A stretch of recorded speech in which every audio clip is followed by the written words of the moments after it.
YCP హయాంలో మంత్రిగా పనిచేసిన కాలంలో రైతులపై తీవ్ర వ్యాఖ్యలు చేస్తూ ఎర్రిపప్ప అంటే తిట్టు కాదు, గోదావరి జిల్లాల్లో బుజ్జికన్నా అని అర్థం అంటూ వింత విశ్లేషణలు ఇచ్చారు. సోషల్ మీడియాలో విపరీతంగా ట్రోల్ అయిన కారుమూరి నాగేశ్వరరావు ఇప్పుడు ఈడీ చిక్కుల్లో పడిపోయారు.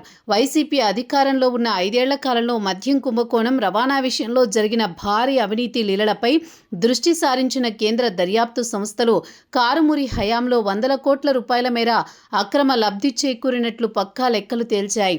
ఈ 100 కోట్ల మద్యం రవాణా స్కామ్ గుట్టు రట్టు కావడం వెనుక ఒక ఆసక్తికరమైన క్రైమ్ థ్రిల్లర్ లాంటి స్టోరీ ఉంది.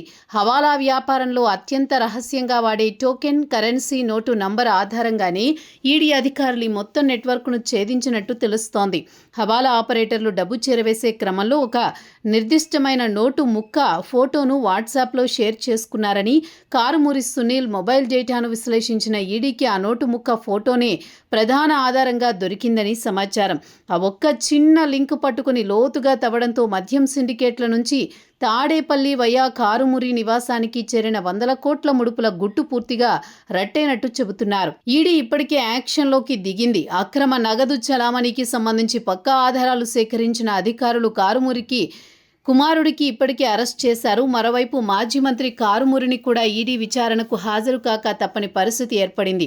విచారణలో హవాలా వ్యాపారులతో ఉన్న సంబంధాలు, ఢిల్లీ ఆంధ్ర లింకులపై ఈడీ అధికారులు పదునైన ప్రశ్నలతో కారుమూరిని ఉక్కిరిబిక్కిరి చేయడం ఖాయమే.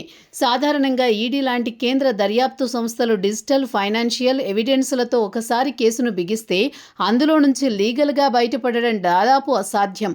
ఆ కరెన్సీ నోటు ముక్కే ఈ పాపపు సంపాదనకు లైవ్ సాక్ష్యంగా మారడంతో ఇప్పుడు బుజ్జికన్నా కారుమూరికి, ఆయన కుమారుడికి చట్టం నుంచి తప్పించుకునే అవకాశాలు అస్సలు లేవనే విశ్లేషణలు వస్తున్నాయి.